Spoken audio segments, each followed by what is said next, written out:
Magandang gabi, Philippine Air Force. Narito ang magiging lagay ng panahon ngayong araw ng Miyerkules, 13 August 2025.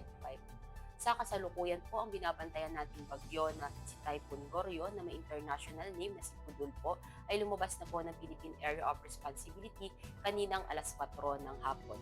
At ito po ay huling namataan sa layong 325 km northwest of Itbayat, Batanes na may lakas po ng hangin na umaabot sa 140 km per hour mula sa sentro at may pagbugso po ng 230 km per hour.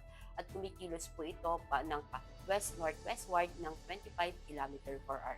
At ang nasabi pong bagyo ay wala na pong direktang epekto sa ating bansa. At southwest monsoon naman o yung hangin habagat po pa rin ang patuloy na nakakaapekto dito sa Southern Luzon, sa Visayas at sa Mindanao.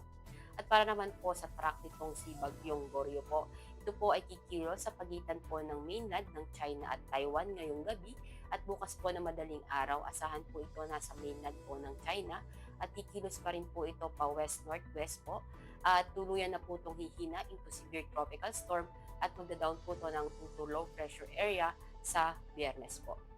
At para naman po sa magiging lagay ng panahon para bukas, dahil pa rin po dito sa southwest monsoon o yung habagat, asahan pa rin natin dito sa Mimaropa, sa Bicol region, ang maulap na kalangitan na may mga kalat-kalat na pag-ulan, pagkulog at pagkidlat. At sa Metro Manila, ibang nalalabing bahagi naman ng Luzon, asahan naman natin ang bahagyang maulap hanggang maulap na kalangitan na may mga pulupulong pag-ulan, pagkulog at pagkidlat.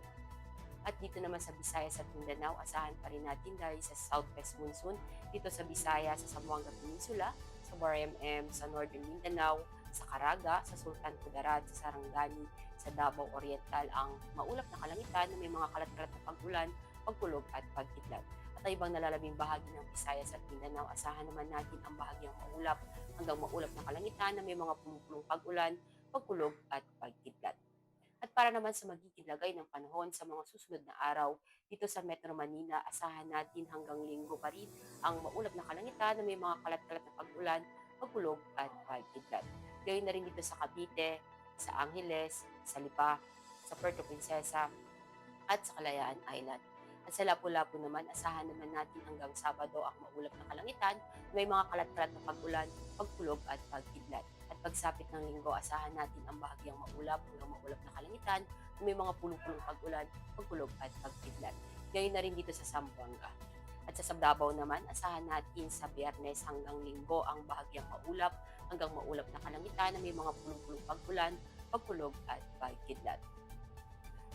Ang araw ay lulubog ng 18:20 at sisikat bukas ng 05:42. Para sa ating moon illumination, meron tayong 79% decreasing. At para manatiling updated sa lagay at taya ng panahon, i-follow lamang ang Air Force Weather Center sa aming mga social media accounts. At yan lamang po ang latest update natin sa weather sa ngalan ng aming commanding officer na si Colonel Alvin John Q. Gador, PAP GSC. Ako si Sergeant Ashley F. de Magulangan, Philippine Air Force, weather forecaster ng Air Force Weather Center. Muli, magandang gabi, Philippine Air Force.